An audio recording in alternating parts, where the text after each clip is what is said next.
prior to after, obviously. But now that I understand how difficult he is to deal with, there's no one else like him. You can't prepare for him, even at his age, even at an elder version of him. It was pretty cool to see, and honestly, even with the majority draw, it's a win for Manny, because damn, if he can do that off a 3-year layoff at 46, that's pretty telling for one, where the sport of boxing is when a world champ can't beat 46-year-old politician Manny Pacquiao. Manny, you can't come out of retirement because this guy is so bad. Like, that fired him up a little bit, and then he goes in the ring and he does nothing. He goes in the ring and, like, I thought it was an embarrassing performance from a 30-year-old champion. What do you think about the overall matchup? Everything, man. I watched him train like last week or the week before, and amazing to see him still move and bounce and do all the same things that he was doing in camp years ago when I was with him. So he's still locked in. He's still him, you know? Crazy, but he is. You know what they say, man, the last thing to go is that power. Prior to after, obviously. But now that I understand how difficult he is to deal with, there's no one else like him. You can't prepare for him, even at his age, even at an elder version of him. I think Manny's always been good at that, and my son really pointed it out perfectly. He was still good at it. He was still good at it. I think he was stealing some rounds at the end. Whether he deserved them or he didn't deserve them, whatever. They were close rounds. He might have stole them on the judge's cards.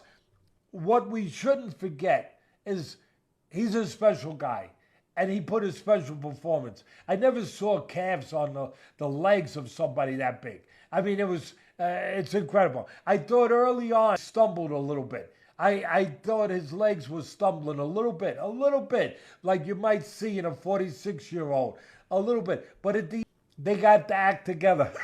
He used them pretty good. He used them pretty damn good. What I think he also did was maybe a little bit of I think the word illusion is too powerful, but I'd say a little misleading, where he threw those real fast punches like my son said. They weren't quality punches like they used to be, where there was real impact and real power at the end of them. They were more like just quick punches, and they weren't all being impactful. They weren't all landing clean. Some did, but they weren't all landing clean, and they definitely weren't landing with real power. Now, they really weren't. Manny Pacquiao isn't just back. He's dangerous. At 46, he stepped into the ring against Mario Barrios and shocked the boxing world. People expected a slow, rusty version of the legend. What they got? Speed, movement, timing, vintage Pacquiao. Even though the fight ended in a draw, many believe Manny did enough to win. He controlled the pace, landed flurries, and stole rounds with late surges. Barrios looked cautious, hesitant. Meanwhile, Manny looked like he never left. Have you spoken to Manny recently? I know you're friends with him. No, I haven't spoken to him, no. What would you want to see him do next? Fight Floyd Mayweather or Gervonta Tank. You think he beats Tank, near prime Tank Davis? Like, we'll see. Like, styles make fights, so we just don't know. What about Mayweather versus Pacquiao too? Yeah, that'll be a good fight. Yeah, like Manny is still active. So. Okay. That's not what happened. Barrios was so tentative in this fight. He was essentially standing there for some of the exchanges. Manny Pacquiao came out and did what Manny Pacquiao does. By the way, credit to Manny. At 46, he still had some feet. He was moving, dancing on Mario Barrios. He was throwing combination punches going forward on Mario Barrios. And when he wasn't doing that, he was countering Mario Barrios, who looked like a stick in the mud. He looked like he couldn't even get out of first gear because Manny was hitting with combinations. Were they hurting super bad? Maybe not. Some of them definitely were. Had a mouse under the eye of Mario Barrios, but others were just flurries, and they were keeping Barrios at bay. And when Barrios was throwing one, Pacquiao was throwing three. When Barrios would throw out his jab, Manny would counter with his lead right hand, stepping on the inside plane, doing all the old Manny shit. It was pretty cool to see. And honestly, Even with the majority draw, it's a win for Manny because, damn, if he can do that off a 3-year layoff at 46, that's pretty telling, for one, where the sport of boxing is when your world champ can't beat 46-year-old politician Manny Pacquiao, but two, just how great he was. 8-division world champion, started his career at 106, I think, comes up to 147. What are we talking about? Manny Pacquiao crazy for coming back and fighting is because they don't understand what's going on in Manny Pacquiao's life. When a fighter is 46 years old, he doesn't just come back to fight a top fighter because he just wants to fight a top fighter. When he's going through that, that's what's brought him to that place in the first place. And that is having what we call bandwidth extension. He's totally scattered his brain and lost so much money over the course of time. And the same thing that happens when you get a paycheck and you start spending, and because you get shiny object syndrome, you want to get the new watch, you want to get the new gear, you want to eat at the restaurant, you want to go spend money. That's shiny object syndrome. And you can't get it under control the same way that Manny Pacquiao did. He couldn't get things under control. So therein lies the situation where all of that money that he's made, hundreds of millions of dollars, just burnt. And now you got to fight. But if you really stop focusing on the symptom and start concentrating on the root of this thing, and the root of this thing is bandwidth, shiny object syndrome, trying to be so relevant in so many different scenarios. You want to train, you want to run this other business, you want to do this, you got this great idea. And it all boils down to the term that I use all the time, and that's compensatory control, laser focus. Get one idea, follow through with that idea. You got to have a plan in order to do it. And that's how you get to from here to here. That's when you're 46, you don't have to fight anymore. And that is my message today. Just understand why you're scattered. Understand why you can't get anything going all the way through. You can never finish that thought process and execute the plan. And therefore, you continue to find yourself in a situation where you're desperate. You're trying to find a way to get back to where you were, which is even. But if you stay locked in and concentrate on the compensatory control factor of your life, which is doing everything that you think of every single day the exact same way, and I take 1 minute and go to that place. When I became a world champion, then I realized that this is the time that I can help my family. Before that, we don't have food to eat in one day. We just drink a lot of water to survive.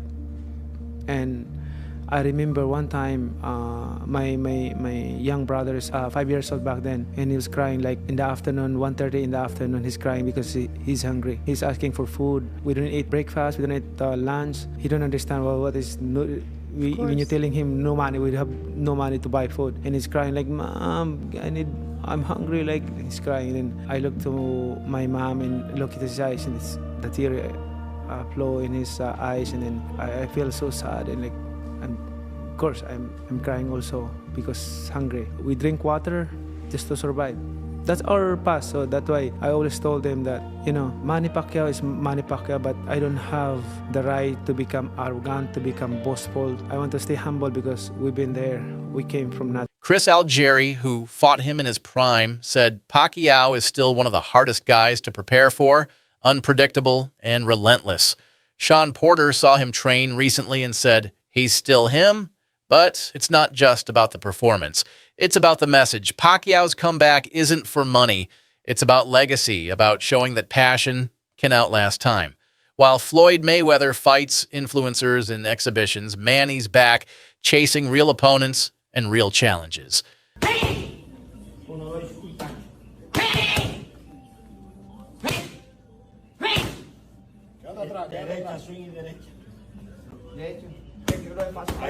No. Tira los golpes largos, men. Porque si da paso ya te pega mucho. No, quédate atrás, men. No te quedas ahí. Quédate ahí parado ahí donde tú estabas. Boxing Doctor News, Manny Pacquiao's next potential opponent is Rolly Romero, the WBA welterweight champ. Romero is under the same promotion, has the belt, and can sell a fight. He's eager to face Pacquiao, saying, "A Hall of Famer on my resume. Who wouldn't want that?" After Pacquiao's draw with Barrios, his advisor sees Romero as the favorite for Manny's next bout. Romero has knockout power and isn't afraid to bring the heat. Is this the explosive matchup fans have been waiting for? Man, we will see what transpires. But all these people out here saying that the fight was fixed, a lot of these people were not fans of Manny Pacquiao. You know, when that whole Floyd Mayweather, Manny Pacquiao situation was going on with the steroids allegation, the needles, and the back and forth between the Pac-Tars, as they called them back in the day, and the Mayweather fans. A lot of those fans still hold grudges towards Manny Pacquiao. I guarantee if that was Mayweather that was fighting Mario Barrios coming into that fight after a long layoff, all them people would have said Mayweather had a chance, Mayweather gonna win, become champion once again. Mayweather's levels above Mario Barrios even at that age. And Mayweather's actually older than Pacquiao. But those same people wasn't giving Pacquiao no chance to defeat an average fighter in Mario Barrios. And that's what I base my pick on, that Mario Barrios is average. Some people that's Tank Davis fans, you know, they want to blow up Mario Barrios into something that he really ain't. Because really before the Tank fight, we talking about Mario Barrios right now. Before the Tank fight, he took on a guy by the name of Ahmad Daliev. He lost that fight. And he took a beating from that fight. And Mario Barrios really ain't never been the same from that fight. Go back and watch that fight. That was the fight before the Tank fight. Now a lot of people say, well, he was looking good in the Tank fight. He was winning early in the Tank fight. That was the fact of Tank going up in weight, fighting a much bigger guy on fight night. Look at the difference in size. Not only just, we ain't just looking at the height, but just, he was just a much bigger guy. The draw? No. Because, like... Weird rounds, hard to score. Yeah, Pacquiao did better than I thought he did. And that's like, we get into that weird territory in boxing where you start grading on a curve. That's not how boxing works. And I was like, oh, Pacquiao's doing better. He's probably winning. Oh, he won. But no, he probably didn't. And a draw is probably, he's probably lucky to get a draw.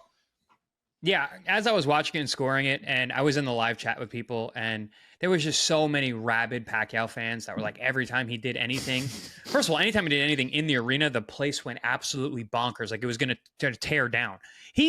Honestly, he probably fought 50 to 60 seconds a round. He did not do much. He didn't need to, because Barrios didn't step on the gas pedal at all at any point. He was so listless and just kind of like ho-humming through it. So Pacquiao was able to steal moments, and he did a really good job of stealing the end of rounds and making an exclamation point. And also, we saw flashes of the Manny of old when he would have that little like the flourishing signature in the end of something. He'd make that little movement, bang, he'd pop that left hand, he'd fly out, boom, boom, boom, boom. He'd make those little moves, he'd do the fancy feet, and you would be like, but really nothing happened. He didn't land a lot of punches. Like, it wasn't like anything really effective. But it got everybody emotional. It got everybody, and whereas Barrios was the exact opposite. Everything he did was so workmanlike. He has zero charisma. He has no sell on anything he does. He just lacked passion. I know he's Aztec warrior, but where was the passion? Where was the exchanging? Where was the biting down on my mouthpiece and going for it? So there was a lot of opportunities based on how both guys fought for Manny to actually steal rounds, because Mario wasn't selling it. Pacquiao was. The crowd was behind him. But yes, when you do it, you're looking at it almost like you're almost comparing Pacquiao to Pacquiao. You're being like, oh, he fought really good for a 46-year-old. He didn't fight really good for a 12-round main event, champion. He fought really good for a 46-year-old Pacquiao. So you get that idea in your head, like, oh man, he's doing so good. But is he really, or are you just voting for the guy that you like better? Like, nostalgia is a hell of a joke, and we were all high on Saturday night. The most surprising result from last night was 46-year-old Manny Pacquiao going 12 rounds and drawing against the WBC champion. And the craziest part of all of it might be that Manny Pacquiao might have been robbed. I generally think that Manny Pacquiao might have won the fight. He looked great. He looked sharp, especially for being a 46-year-old. And this is why I told you guys that Manny Pacquiao's mentality is different. His passion for boxing is unmatched. This is why he's one of the GOATs. From what we saw, we can see that he really put in a lot of work, because in his last fight, I believe it was 5 years ago, he didn't look good. He looked slow. He looked like a 46-year-old, well, a 40-year-old, because he was 40 years old back then. But he didn't look good, but he looked great. I feel if the rematch happens against Mayweather, which would honestly be an amazing fight, because they're both old now, so they don't have any excuse of being like, oh, this guy's past his prime. They're both past their prime. They're both old. But if it happens, I think Manny Pacquiao wins. Floyd Mayweather hasn't fought, and he doesn't have the same amount of passion. He fought Logan Paul and Deji, but this guy fought an actual WBC champion and looked great and could have possibly beat him. He said he's not going to stop boxing, and he honestly has no reason why to stop. Now, obviously, I don't think he's like a top 10 boxer right now, or like currently whatever, but he can hold his own. If he went against someone like Gervonta Davis, yes, he'd get murdered, but there's a lot of fighters that he can go toe-to-toe with right now. I don't know, fall for sport content, we're about to hit that. And now, rumors are swirling. Rolly Romero wants the fight. Gervonta Davis's name is in the mix. And yes, fans are calling for the Mayweather rematch. And this time, it might be different. Manny looks active, sharp, dangerous. Critics said he should retire. Instead, he's proving that legends don't age like everyone else. Fighters who watched him once for inspiration are now hoping they don't face him. Pacquiao isn't chasing the past. He's redefining it.